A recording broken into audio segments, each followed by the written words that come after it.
कल एक प्रश्नकर्ता ने प्रश्न किया कि हम प्रायः बहुत महापुरुषों को देखें कि बहुत बुरा कष्ट भोगना पड़ता है संतों को, ऐसा क्यों? बड़े बड़े पापी हैं ऐसे, उनको कुछ नहीं कष्ट होता, और संत जो भजन कर रहे हैं उनको बहुत ही कष्ट होता है, ऐसा क्यों होता है? ऐसा इसलिए होता है, उसके दो कारण होते हैं। पहला तो इतने करुणा में होते हैं कि वो अपने जनों के आगामी प्रारब्ध को देख लिया और वो जान भी नहीं पाया और प्रारब्ध को घसीट कर अपने शरीर पे डाल लिया और भोग लिया। इतना करुणा में हृदय होता है कि अनंत माताओं का हृदय भी उतना करुणा में नहीं होगा। कोई जान नहीं सकता इस बात को। वो देखा कि हमारे अमुक जन पर प्रारब्ध का आक्रमण होने वाला है, तो प्रारब्ध तो मिटाया नहीं जा सकता, भोगा जा सकता है, तो आओ हम भोगने के लिए तैयार हैं, और वो उनके प्रारब्ध को ले लेते हैं। दूसरा, अनंत जन्मों का हिसाब बराबर होना है, भगवत प्राप्ति होनी है। अब आखिरी जन्म है तो जो हिसाब है अनंत जन्मों का, पहाड़ का पहाड़ जमा था, छोटा छोटा भोग भोगते हुए, तो उनको लगता है कि जो संत महात्मा उनको बहुत कष्ट है। बिल्कुल कष्ट नहीं है, केवल प्रारब्ध भोग की लीला। वो दो प्रकार की, एक करुणा करके अपने जनों के प्रारब्ध को ले लेना, एक दूसरा अपने अनंत जन्मों के प्रारब्ध को भोग कर पवित्र होकर भगवान के धाम जाना।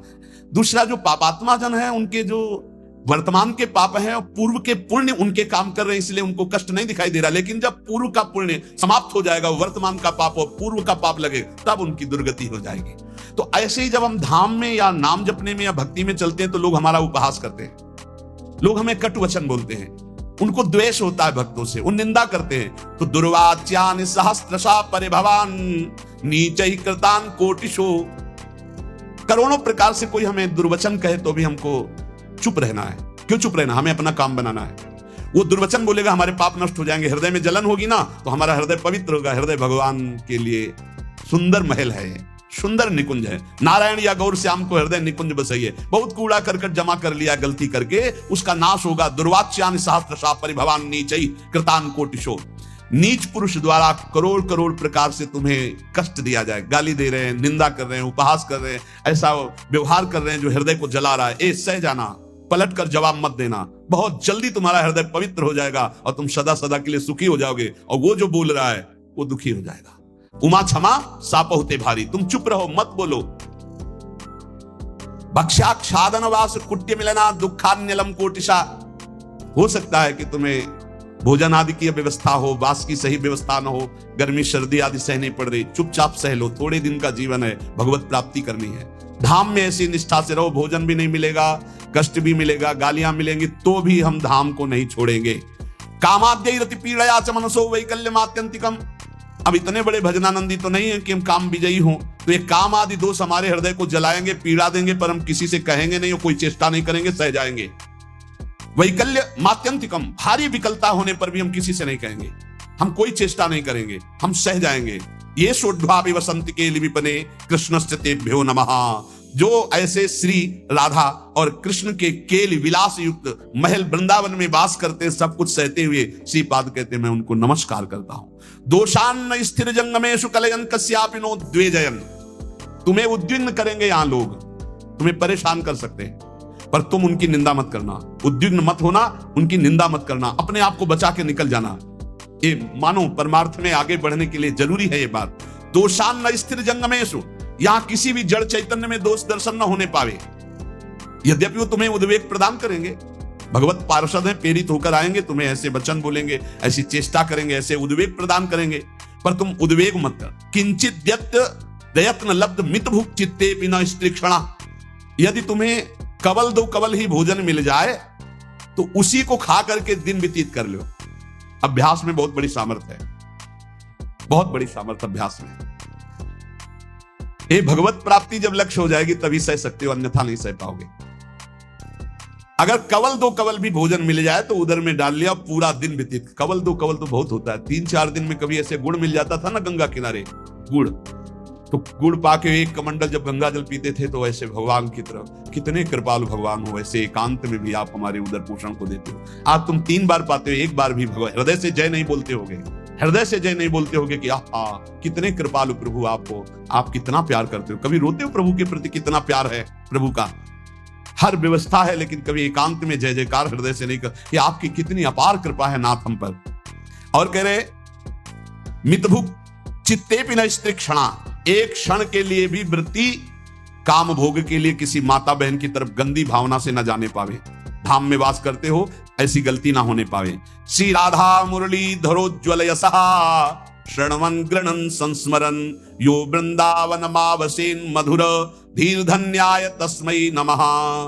जो हर समय राधा मुरलीधर का निरंतर नाम जप करता है, यशोगान करता है, किसी माता बहन की तरफ काम भाव से एक क्षण भी नहीं देखता है, थोड़ा कवल दो कवल मिल जाए उसी से काम चला लेता है, रात दिन भजन में है पर लोग उसे गाली देते हैं, लोग उसको दुर्वचन बोलते हैं पर वो कुछ नहीं बोलता, सह जाता है। तो श्रीपाद कह रहे हैं धन्याय तस्मै नमः, वो धन्य हो गया, मैं उसे नमस्कार करता हूं। ऐसा हमारा जीवन श्रीधाम वृंदावन के प्रति समर्पित हो। भावना कभी मिथ्या या कल्पना नहीं होती। उपासक को भाव से ही रसास्वादन मिलता है। भावोत्सवेन भजताम रसकाम धेनुम तम राधिका चरण रेणु मामिस्म। यदि भाव नहीं उत्पन्न हुआ तो अभी जीवन सुन। साधना की अवस्था में आपको लाभ मिला है क्या? भाव। साधु को, साधक को, भक्त को, उपासक को उपलब्धि हुई है तो क्या उपलब्धि हुई? भाव। जैसे ज्ञान मार्ग में भी भाव है, ब्रह्म भाव, भगवत भाव में है सखा भाव, दास्य भाव, वात्सल्य भाव, गोपी भाव, सहचरी भाव, भाव की प्राप्ति होना। श्रद्धाहीन, मिथ्याचारी, मनमानी आचरण करने वालों को भाव का परिचय ही नहीं, जानते नहीं कि भाव क्या है। सच्ची मानिए, जिस दिन आप भाव में डूबने लगेंगे आपको कहीं जाने आने की जरूरत नहीं। यहां के ठाकुर का दर्शन नहीं हुआ तो विश्व में कहीं भी दर्शन करे और शांति नहीं मिलने वाली। इसलिए जो भगवत कृपा पात्र होते हैं अंतर में घुसना प्रारंभ कर देते हैं, अंतर्मुख होकर के अपने हृदय देश के ठाकुर के दर्शन की चेष्टा करते हैं। हृदय के भगवान का साक्षात्कार हो गया तो सर्वत्र होगा, और सर्वत्र घूमे आप, हृदय के ठाकुर का साक्षात्कार नहीं तो कुछ आंख नहीं लगेगा। करके देख लो, मन चराए आओ, मन को घुमाए आओ, आंखें चराए आओ, लेकिन हृदय के ठाकुर का साक्षात्कार नहीं हुआ तो विश्राम नहीं मिलेगा।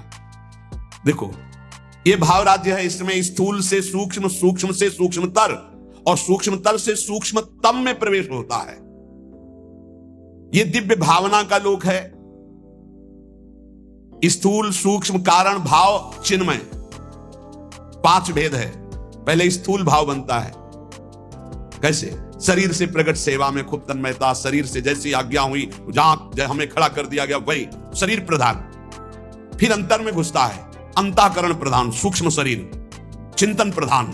अब बाहर की क्रियाएं तो पहले से ही संयमित हो चुकी है, अब जैसी गुरु आज्ञा वैसा अंदर चिंतन प्रधान। फिर कारण, स्वभाव प्रधान हो गया। या जो पर्यो मोहि सहज स्वभाव, श्री हरिवंश नाम रस जाओ, श्रुतौ राधिका कीर्तिरंता स्वभावे। अब उसका स्वभाव बन गया भगवत लीला गाना, भगवत लीला सुनना, भगवत नाम जप करना, भगवत कीर्तन करना, भगवत सेवा करना। तब प्रकट होता है भाव। स्थूल, सूक्ष्म, कारण, तीनों का परिवर्तन जो कर दे उसका नाम भाव। भाव के आगे चिन्मय देह की प्राप्ति होती है, जिसे भाव देह कहते हैं। ये बड़ा विलक्षण होता है, ना स्थूल होता है, ना सूक्ष्म होता है, ना कारण होता है, न यातना देह होता है, न देव देह होता है, न स्वाप्निक देह होता है। एक अलौकिक चिन्मय भाव देह है। ये नित्य, जैसे प्रिया प्रीतम वैसा ये नित्य है चिन्मय देह। ये देह केवल कहने मात्र को ये शुद्ध भगवत स्वरूप है। इसमें देह जनित कुछ नहीं है, हड्डी मांस या पुरुष स्त्री के चिन्ह ये सब नहीं है भाव देह में। अब आप विचार कीजिए, ये जो लीलाएं हैं ये चिन्मय देह से हो रही है, जहां ना स्त्री चिन्ह है, ना पुरुष चिन्ह है, ना रक्त है, ना मांस है, ना मज्जा है, ना हड्डी है, ना विकार है। निर्विकार चिदानंद चिन्मय देह। कैसे जानोगे कैसी रास हो रही है? यहां देह और देही का भेद नहीं, जैसे आत्मा अलग है देह अलग है। यहां माया का पर्दा नहीं है, यहां बहिरंग प्रकृति का प्रवेश नहीं है, यहां अंतरंगा योग माया का भी प्रवेश नहीं है। यहां माया की चादर डालकर भगवान नहीं खेलते, यहां खुला खेल हो रहा है चिदानंद में। जैसे यहां तो माया की चादर पड़ी हुई, पहले देह फिर अंदर बैठा हुआ चिदानंद तत्व है, उसे कोई बिरला ज्ञानी जानता। समात्मा सुदुर्लभा वासुदेवा सर्वमिति। इस चिन्मय भावदेह की जब प्राप्ति होती है तो केवल प्रिया प्रीतम के मिलन आनंद की व्यवस्था करना और उसी आनंद में पूर्णानंद में डूबना। जैसी हरिवंश लाल ललना मिली तो हियो सिरावत मोर, चिदानंद भावदेह से चरी। इसमें जो चरम सुख है उसके आगे मोक्ष सुख कड़ुआ लगता है। यह रहस्य तभी खुलता है जब दिव्य लीला राज्य के भावरस में डूबे हुए किसी भावुक महापुरुष की शरणागति मिल जाए। और उनकी बताई हुई उपासना के क्रम से स्थूल शरीर, सूक्ष्म शरीर, कारण शरीर, तीनों से परे भाव, भाव से भी गाढ़ भाव दे चिदानंदमय की प्राप्ति, तब इस लीला में प्रवेश हुआ।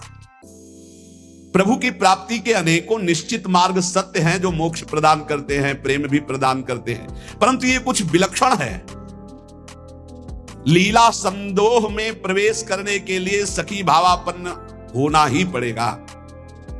देखो, जब नारद जी ने हट किया कि मुझे आपकी ब्रज लीला रास देखना है, तो उनको नारद जी से गोपी बनना पड़ा।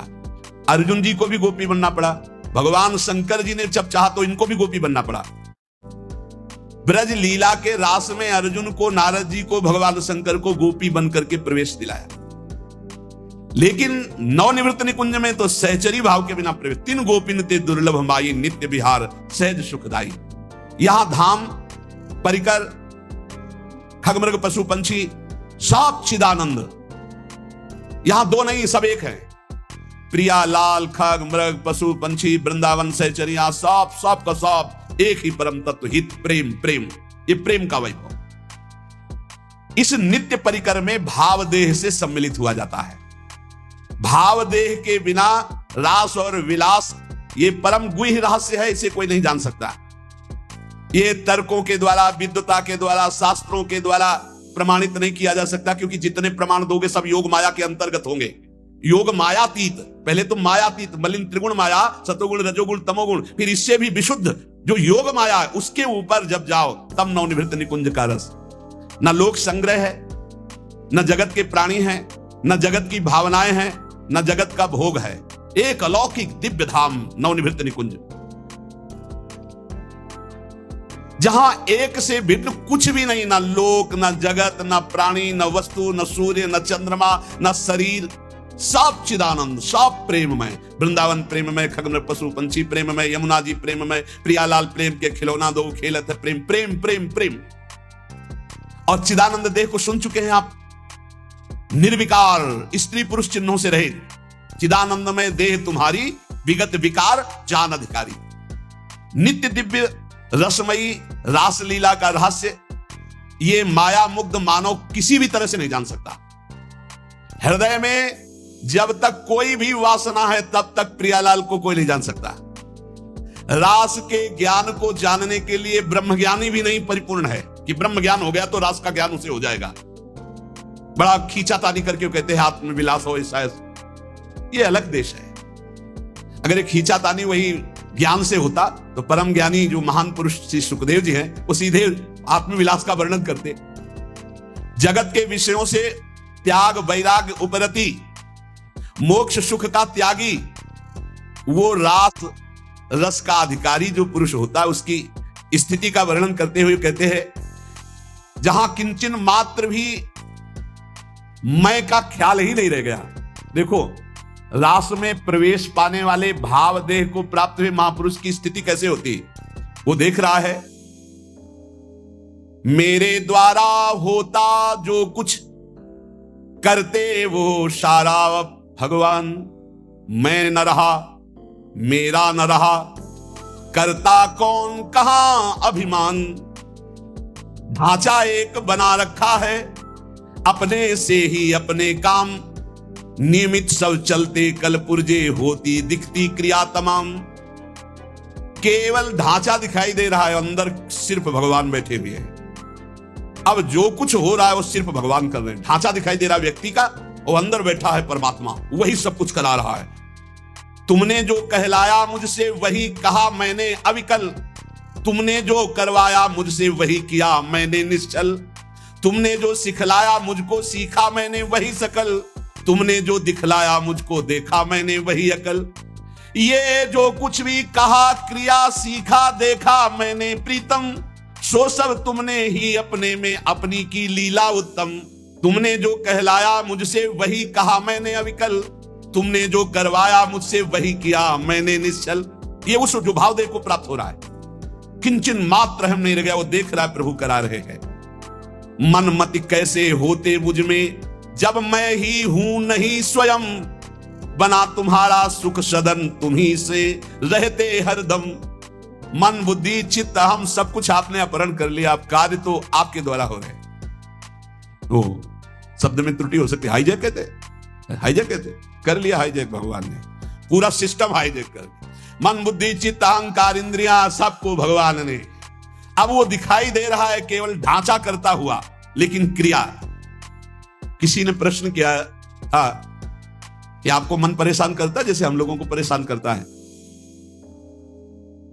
था, परेशान करता था जब मेरा मन था, जब मेरा मन था तब परेशान करता था, और जब उनका मन हो गया तो अब आनंद देता है, परेशान नहीं करता है, अब आनंद देता है। क्या स्थिति होती है? मेरे मन में नित प्रविष्ट रहे ईश्वर का मन करता काम, ईश्वर के मन के ही होते उदय दिव्य संकल्प ललाम। अब जो मेरा मन था उसमें ईश्वर का मन आकर बैठ गया। अब जो संकल्प विकल्प हो रहे हैं, अब जो क्रियाएं हो रही, जो भी बात हो रही, जो प्रश्न उत्तर हो रहे, जो चेष्टा हो रही, वो ईश्वर के द्वारा हो रही, वो किसी जीव के द्वारा नहीं हो रही। जीव के द्वारा किसी का परिवर्तन नहीं होता, ध्यान रखना। जो इसमें मैं था उसका अपहरण कर लिया गया, और उस मैं पे जो मैं है वो बैठ गया, अब अपना कार्य वो कर रहा है। रहा न मेरे मन में कुछ भी ईश्वर के मन के अतिरिक्त, रहता सदा इसी से वो मधुरमय भगवद रस से अभिषिक्त। अब मेरा मन नहीं रह गया, अब प्रभु के मन ने हमारे मन पर पूरा का पूरा अधिकार करके बैठ गया। तो प्रेम रस अभिषिक्त मन, सूखे मन में काम क्रोध लोभ मोह मद मत्सर होते, भगवत रस से अभिषिक्त मन में नहीं होते। परेशान भूखा आदमी करता है, तृप्त आदमी तो आराम करता है। अब श्री राधा जुग चरण निवास, अब तृप्त हो गया, अब इसके भागने की जगह नहीं बची है। मेरे मन को नित्य बनाए रखते प्रभु निज मन का यंत्र, करते उससे अपने मन की मनमोहन वे परम स्वतंत्र। रहा न कोई मुझ में करने वाला अब सुचि असुचि विचार, अंतर्द्वंद मिट गए सारे मिटे मोह के सभी विकार। एक ने कहा कि हमने आपको जान लिया। नहीं भाई, नहीं जान सकते। छाती से लगे रहो फिर भी नहीं जान पाओगे, छाती से लगोगे फिर भी नहीं जान पाओगे, वचन से लग जाओगे तो जान जाओगे, वाणी को पकड़ लो उसके अनुसार चल दो तो जान जाओगे, नहीं जान पाओगे। प्रभु के मन में निज को खोकर मन हो गया अमन मेरा, उठा असत आशा तृष्णा का ममता का सारा डेरा। अमना हो गया मन, कुछ नहीं चाहिए।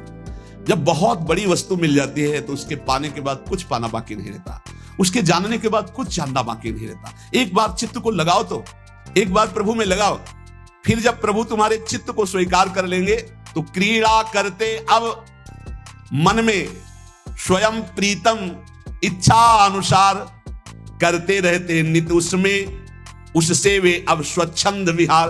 अब मन रूपी भवन में हमारे प्रीतम स्वच्छंद विहार कर रहे हैं। जितनी भी मलिनताएं थी, जितनी भी इच्छाएं थी, वो प्रभु से विमुख होने के कारण, और जब प्रभु पधारे मन में, सब अपने आप क्रियाएं वैसे ही हो रही। मेरा जो कुछ था सब ही पर हुआ एक उनका अधिकार, वे ही अब सब कुछ बने प्राण हृदय मन प्राणाधार। भगवत प्रेमी महात्मा के प्राण कौन? प्रभु। मन कौन? प्रभु। तो प्राणाधार कौन? प्रभु। हृदय कौन? प्रभु। स्वयं प्रभु बन जाते हैं।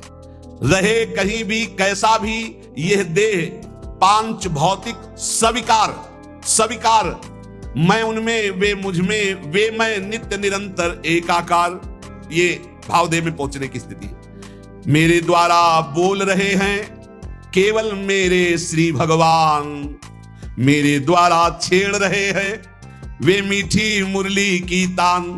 मेरे जीवन में अब तो एकमात्र उनका ही स्थान, अतः उन्हीं का होता मुझ में क्रिया नित्य क्षुद्र महान। क्रिया क्षुद्र हो या महान हो, वे उन्हीं भगवान से हो रही। अब मैं मेरा कहीं अस्तित्व तो नहीं रह गया। इस स्थिति में भाव का प्रादुर्भाव हो जाता है और भाव देह की प्राप्ति हो जाती है। तो कह रहे इस लोक में आराध्य देव से भिन्न कहीं भी जिसकी ममता नहीं है, उसके लिए कोई संसार नहीं है, उसके लिए कोई प्राणी नहीं है, यहां तक कि अपना भी अस्तित्व तो नहीं रह गया। देखो साधना को समझिए, अपना भी अस्तित्व नहीं रह गया, तब वो नित्य दिव्य रास लीला का रहस्य उसके हृदय में स्वयं प्रकाशित हो जाता है। ये माया मुग्ध मानव अपनी बुद्धि लड़ाकर रास को समझना चाहे तो कदापि नहीं। कौन अधिकारी है? बोले जिसका इस लोक में कोई भी नहीं है, अपनी ममता कहीं नहीं है, जगत में पूरे ना कोई प्राणी पदार्थ में, यहां तक कि अपना भी अस्तित्व खो गया, वो रास का अधिकारी। इसीलिए कई बच्चा के पेट, बच्चा बन जाओ, आचार्य शरणागत हो जाओ, स्थिति वो प्रदान कर देंगे। हृदय में जब तक थोड़ी भी वासना का अंधकार है, वो इस रास के ज्ञान से आलोकित नहीं हो सकता है। जगत के विषयों से त्याग वैराग्य उपरति के अनंतर रसिक महापुरुष की विशिष्ट कृपा, तब वो रास रहस्य का ज्ञाता होता है। श्री श्यामा श्याम की किंचित कृपा से रहस्य प्रकाशित होता है। ये लोक लोक नहीं रह जाता, मृत्यु लोक नहीं रह जाता उसकी दृष्टि में, ये सब दिव्य वृंदावन हो जाता। कहीं भी हो रहे उसकी दृष्टि वृंदावन में ही रहती, उसका दिव्य रास लोक अलग अलौकिक उसके नेत्रों में छाया रहता है। हमारा हृदय तो वासना से ग्रस्त है, दिव्य लोक की बातों पर विश्वास ही नहीं है, पाप की तरफ ही आकर्षण है, यही सुख दिखाई दे रहा है, इस माइक जगत को ही सत्य मान रहे हैं। अरे अभी माइक जगत को त्याग करके योग माया के आवरण को भेद करके आगे बढ़ना। रास में जहां श्री श्यामा श्याम व्यवधान रहित अद्भुत रास रंग में मगन है, ये माया का आवरण और योग माया का आवरण हटे बिना वहां प्रवेश नहीं होता है। वहां का वस्त्र, वहां के शरीर, वहां के खेल सब व्यवधान रहित मायातीत योग मायातीत दिव्य प्रेममय है। वस्त्र भी प्रेम के, वस्त्र आभूषण भी प्रेममय। ये नित्य परिकर जो प्रिया प्रीतम का है, इसी के आश्रय से इस परिकर में प्रवेश होता है। ये जो सखी आई, श्री स्वामी हरिदास जी महाराज, ललिता सखी जी, श्री हरिवंश महाप्रभु हित सजनी जी, ये जो नित्य परिकर है किशोरी किशोर का, इन्हीं की कृपा से इधर सोच बढ़ती नहीं, कल्पना भी नहीं कर सकते आप। संभाव्योपि विरंचि नारद शिवो स्वयं भुवात्यै नया। इतना आवरण माया का है, इसी को भेद पाना बड़ा कठिन है। देखो उस दिन कह रहे थे काल के भी महाकाल जिनकी सेवा में रहते हैं, यहां लिखा है जहां काल के भी महाकाल नित्य कालातीत प्रभु दैन्य भाव लिए हुए विराजमान है। दैन्य भाव, यद्यपि सकल लोक चूड़ामणि, तीन अपन पो माने, प्रीति की रीति रंगीलो ही जाने। इस खेल में, प्रेम पथ में, रास रस में, माया की गोद में बैठ करके और इसको समझना चाहे असंभव। बिना ब्रजरज का सेवन किए, बिना ब्रजरज उपासक रसिकों का संग किए, हम सोच भी नहीं सकते कैसे रास का क्या स्वरूप है। जब किसी रसिक महापुरुष का आलिंगन प्राप्त हो, आलिंगन का तात्पर्य तुरंत बाहरी भाव में आता है कि वो हमको गले से लगा ले, लेकिन यहां इस आलिंगन की बात नहीं करी, तदात्म की बात। आप में समा गए, कोई रसिक महापुरुष आप पर कृपा करे और हृदय से आपके हृदय का आलिंगन कर ले, और आप पूर्ण त्रिभुवन में काम विजयी हो जाएं। कोई त्रिभुवन में मृत्युलोक की सुंदरता, क्या देव गंधर्व लोक की भी सुंदरता, ब्रह्मलोक की भी सुंदरता आपको आकर्षित न कर पावे। इस कोटि का वैराग्य जहां यत किंचन मात्र ब्रह्मलोक तक का कोई भी भोग आकर्षण न पैदा कर पावे, वो इस मलिन माया को पार करके ठीक उस रास लीला परम धाम की तरफ जाने का अधिकारी होता है। कितनी ऊंचाई चाहिए, इसीलिए बच्चा बन जाओ। बहुत ऊंचे नहीं बन पाओगे, बच्चा बन जाओ। साधारण मानव समाज अपने धर्म में तो चल नहीं पा रहा, वर्णाश्रम धर्म की तो बात ही दूर हो गई, वैदिक सिद्धांतों तक तो पहुंच ही नहीं हो रही है। धर्म का जब तक पालन नहीं, तब तक पाप वासना भ्रष्ट किए हुए कैसे कोई समझेगा प्रिया प्रीतम की बात। इसीलिए बड़े भाग्यशाली हैं अपने लोग जो प्रिया प्रीतम की बात कथन सुन। ये सब महामहिम बातें ये सुनने को नहीं मिलेंगी, नहीं मिलेंगी। आजकल श्रवण कथन का स्वरूप ही बदलता चला जा रहा है, एक उपहास, एक मनोरंजन, एक ऐसा। ये जो मायाकृत है, कैसे जानेंगे रास, कैसे जानेंगे भगवान की प्रेम विलास को। अरे भक्त तो धर्म राज्य, वैदिक सिद्धांत राज्य, यहां तक कि मोक्ष पदवी से ऊपर उठा हुआ प्रेम राज्य में जब पहुंचता तब यह दिखाई देता है रास क्या है, राधा कृष्ण का स्वरूप क्या है। भावलीला में मानवीय कर्म चेष्टा का प्रवेश ही नहीं है। ये मानव जगत आदर्श के शिखर तक मानव कर्म पहुंचते हैं, रासलीला में नहीं। ये रासलीला भावलीला है, ये भाव देश से होती है। जैसे ब्रज में जो रास हुई, जब भगवान श्री कृष्ण की बंसी बजी तो सब गोपियां भगवान श्री कृष्ण के समीप पहुंची। तो हर गोपी अपने पति के पास सोई हुई थी, जहां जो जैसी थी व्यवस्था में। शरीर से एक भी गोपी नहीं गई। पूज्य महाराज भाई जी महाराज कह रहे, गोपी अपने अपने पति पुत्रों के पास थी। मानव देह मानव के पास था और भाव देह चिदानंद में दिव्य रूप से वो भगवान के समीप गई, रास में सम्मिलित हुई। ये स्थूल सूक्ष्म कारण देह नहीं थे, भाव देह चिदानंद में स्थिति गोपी की। चिन्मय देह भाव देह में दिव्य अलौकिकता होती, उसमें स्त्री पुरुष के चिन्ह ये सब भाव नहीं होते। इस माया देह को वहीं छोड़ दिया था अपने अपने घरों में, और सब भाव देह से पहुंची हुई थी। पूज्य भाई जी महाराज इसमें लिखे, आत्माराम श्री कृष्ण का आलिंगन आत्मा से होता, देह से नहीं। वो आत्मदेह स्वरूपा गोपांगनाएं थी। इसलिए प्रभु को जो रास विलास में तो कहा स्वप्रतिबिंब विभ्रमा, जैसे बालक अपने प्रतिबिंब से खेलता है। अर्थात सब श्री कृष्णमयी चिदानंद देहधारी गोपियां थी, कोई लौकिक स्त्रियां नहीं थी।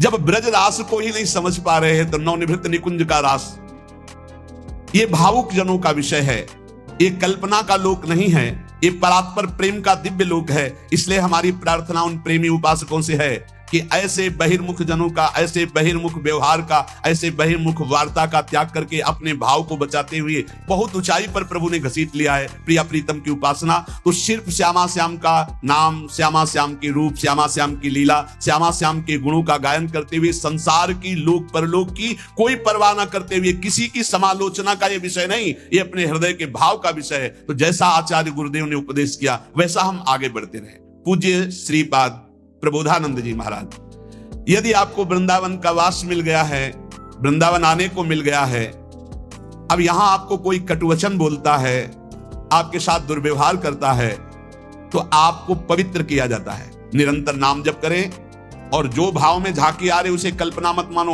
बहुत रोमांचित हो कि प्रभु पधारे, प्रियालाल हमारे ध्यान में आ रहे, और जैसा तुम्हारा गाढ़ ध्यान होता जाए, किसी से कभी कहना मत कि स्वप्न में भगवान आए हैं या हमारे ध्यान में भगवान आए हैं, आज तो हमने ऐसा अनुभव किया, वैसे कुछ मत बोलो। परमार्थ की अनुभूतियां छुपाने से आगे बढ़ती हैं, अगर हम जरा भी बोल दिए तो उसी दिन से बंद हो जाएंगी। इसलिए सावधान रहो, खूब नाम जप करो, अपने भाव की बातें किसी को बताओ मत, और किसी के द्वारा आपके प्रति जो दुर्वचन है, अपमान है, निंदा है, इनको सह जाओ। जैसा रूखा सूखा मिले उससे उदर पोषण करो। यहां से जाना है, शरीर छोड़ना है, भगवत प्राप्ति करनी है, ये दृढ़ निश्चय रखो। शेष चर्चा के श्री राधा वल्लभ लाल की।